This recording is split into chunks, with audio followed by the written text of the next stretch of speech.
칼럼을 통해서는 진심으로 예배를 드리는 자 됩시다 하는 제목 갖고 하겠습니다. 요한복음 4장 23절에는 다음과 같이 지적되어 있습니다. 아버지께 참되게 예배하는 자들은 영과 진리로 예배할 때가 오나니 곧 이때라. 아버지께서는 자기에게 이렇게 예배하는 자를 찾으시느니라.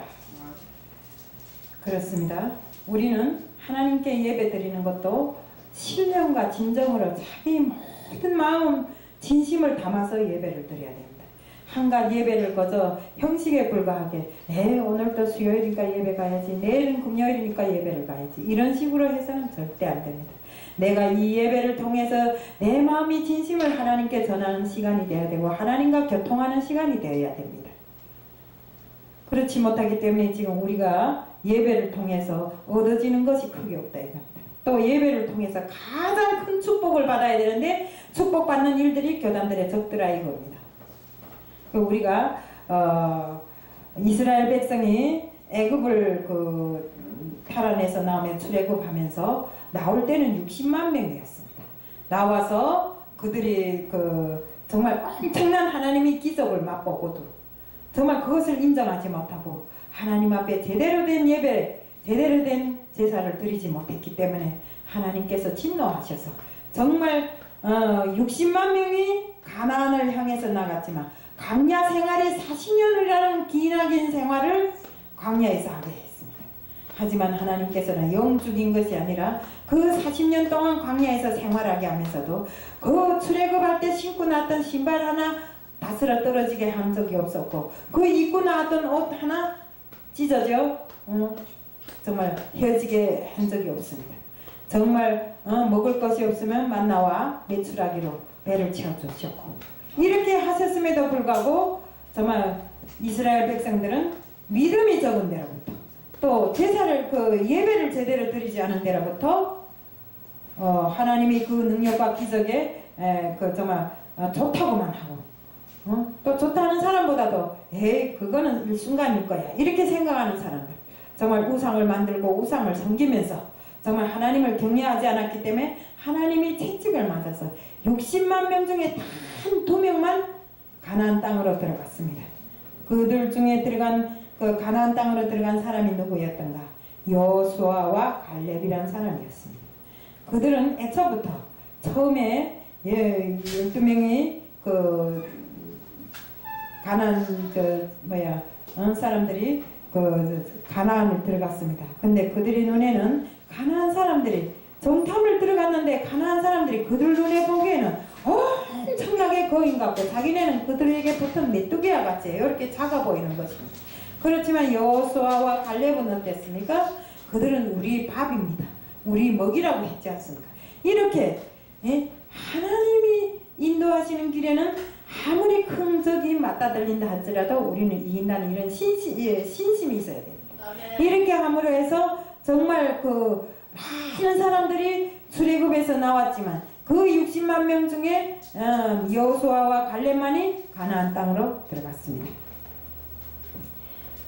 우리는 정말 이렇게 평안할 때마다 정말 화평할 때마다 하나님 앞에 예배를 드린다고 찬송도 하고 막 합니다. 말씀도 전합니다. 그 말씀이 줄줄줄줄줄 어떤 사람들은 인터넷처럼 내 머리에 여놓고는 잘 외우기는 합니다. 그 말씀을 잘 외우는 사람들이 뒤에 앞에서는 말씀을 외우고 뒤에 가서는 정말 행함으로 정말 자신의 생활을 하지 못하기 때문에 지금 보면 사람들이 이 밖에 사람들이 그럽니다. 목사를 보면 누구를 보면 믿는 사람을 가지고 머리를 떠는 정도면 어떻게 믿겠습니까? 우리는 하나님을 믿는 사람들은 또 예수님을 믿는 사람들은 이 예수님처럼 내가 되어야 밖에 사람들이 우리를 보고 예수님을 믿는다 이겁니다. 그런데 그렇지 못하고 말만 입술로만 잘잘잘잘 외워대고 행함이 없음으로 해서 밖에 사람들이 인정을 받지 못함으로 해서 오늘과 같이 많은 영혼들을 구할 수 있었음에도 불구하고 내 행동이 잘못됨으로 해서 정말 많은 사람들이 영혼을 구하지 못하는 이런 정말 잘못된 길을 걸어왔습니다. 그리고 우리가 찬양 한 곡을 불러도 진심으로 내 성의를 다해서 불러야 됩니다. 여기 찬양 부르러 나온 곳은 노래 자랑하러 나온 곳이 아닙니다. 가수가 아닙니다. 우리는 비록 그 곡조가 좀 어둔하더라도 그 목소리가 조금 남보다 못하더라도 내 마음의 진정을 담아서 하나님께 영광을 돌리기 위해서 노력한다면 하나님은 기뻐 받으십니다. 하지만 나는 가수인데 처음은 말은 좋습니다. 하나님께 영광 돌리는데 이렇게 불러도 되겠냐? 아닙니다. 벙어리가 불러도 들으시는 하나님이십니다. 그러니까 우리는 찬양과 찬송을 부를 때 정말 내 마음의 진정을 담아서 하나님께서 들으시는, 하나님께서 받으시는 그런 찬양과 찬송을 불러야 된다 이겁니다. 뭐 겉멋이 들어서 멋스럽게 부르려고 하지 말고, 그런 건 그렇게 멋스럽게 부르는 찬양은 하나님께서 잘 받으시지 않으십니다. 하나님은 내 마음의 중심을 보기 때문에 내 마음 속에서부터 우러나오는 그 신령한 그런 목소리를 들으시고 또 받아주시는 것입니다. 그래서 우리가 정말로 예배를 드릴 때는 우선은 예배 시간부터 철저히 지켜야 하고, 다음은 우리가 예배에 참가하는 자세부터 제대로 돼야 되고, 또 예배에 참가해서 정말 이 시간만은 내와 하나님과 이 대화를 진정으로 해야 됩니다. 우리가 집에서 100번을 기도해도 이 전에 와서 한두 번 기도하는 것보다 못합니다. 그렇기 때문에 우리는 주님 전을 항상 정말 찾아야 되고, 그 전을 통해서 우리가 기도해야 되고, 그 전을 통해서 내 마음에 있는 모든 것들을 다 없애고 주님 것으로 채우는 이런 곳이 되게끔 하게 해야 됩니다. 이 전은 아주 신성한 곳입니다. 여기 와서 행하는 모든 행함들은 신성하게 되어야 됩니다. 이 주님 전에 와서 막 싸움을 하거나 뭐 나쁜 소리를 하거나 이렇게 하면 안 됩니다.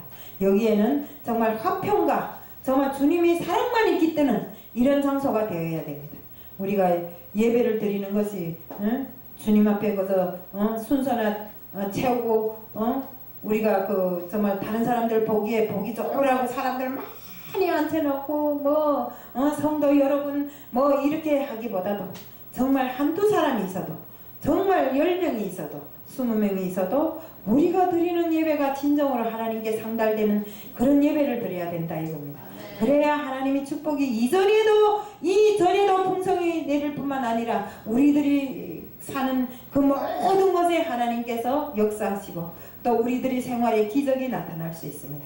그러니까 우리는 예배를 통해서 하나님과 교통하는 시간이 되고, 정말 예배를 통해서 내 자신이 하나님께로 한 걸음 한 걸음 더 다가가는 그런 시간이 되도록 해야 되겠다는 것을 말씀드리면서, 우리는 언제나와 같이 이 예배가 신령과 진정을 다하는 예배가 될 수 있게끔 했으면 좋겠다는 것을 말씀드리면서 오늘 오금 칼럼을 마칩니다. 이상입니다. 찬양한 거